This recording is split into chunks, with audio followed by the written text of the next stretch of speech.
Дорогі українці, українки, Dear Ukrainians, first of all, I thank the defenders of our skies. This was one of the largest Russian attacks against our energy sector today. 94 missiles of various types, both cruise and ballistic, 81 of them were shot down. In addition, almost 200 strike drones were launched. In general, we can see that the Russians aimed to overload our air defense, as they always do during such large-scale attacks. And they do specifically wait for the frosty weather to make things worse for the people. The strike was timed to coincide with the cold snap. This is a deliberate, cynical Russian terror aimed specifically at our people. Each missile targeted a particular energy facility, and thanks to the precision of our warriors and the reliability of our air defense systems, many facilities were protected. Currently, power engineers and repair crews are working in all regions where it is needed. The system is being restored. Today I held the first session of the technology staff, the format we promised to introduce to bring more innovation to our defense forces, and the very issue of enhancing the capabilities of our air defense was discussed at this technology staff. Defense against missiles, defense against Shahed drones. We require even greater capabilities to shoot down all this terrorist garbage. The session was attended not only by representatives of the army and the security and intelligence forces, but also by arms manufacturers, scientists, people who know exactly what technological things can be done. We expect concrete decisions at the next session in this format. We will also involve other representatives of our defense industry. It is essential to invite more people from the volunteer community who have been helping the army become more technologically advanced for a long time, and technologies should address critical questions regarding the effectiveness of our units in combat operations. Greater technological capability means more lives saved. I also spoke with our European friends, the President of Finland. I thanked him for supporting Ukraine and Ukrainians. A new support package, a defense package, is on the way. Finland is also preparing another package. We also agreed with President Stubb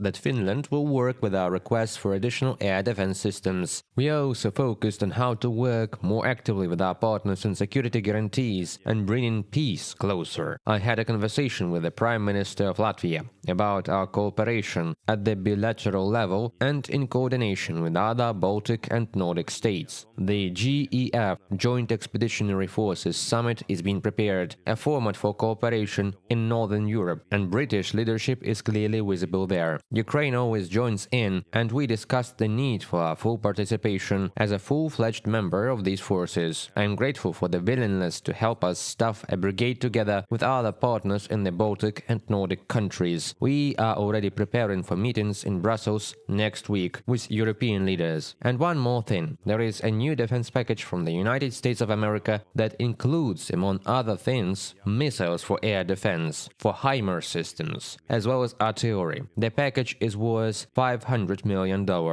I thank President Biden and both parties in Congress, everyone who supports our defense of life and people. Every time there are new Russian strikes against our country, we need, and this is an objective necessity, steps that send a clear message to Putin. His terror must not succeed. He is using missiles instead of seeking ways to end the war. It is war and intimidation that uphold the Russian throne under this individual. However, our partners should not be concerned with ensuring the stability of such individuals in Moscow. Instead, they should focus on guaranteeing stability for themselves and for the world. Stability and security that are only possible in peace. I am grateful to all those who are helping us bring peace closer. Glory to Ukraine.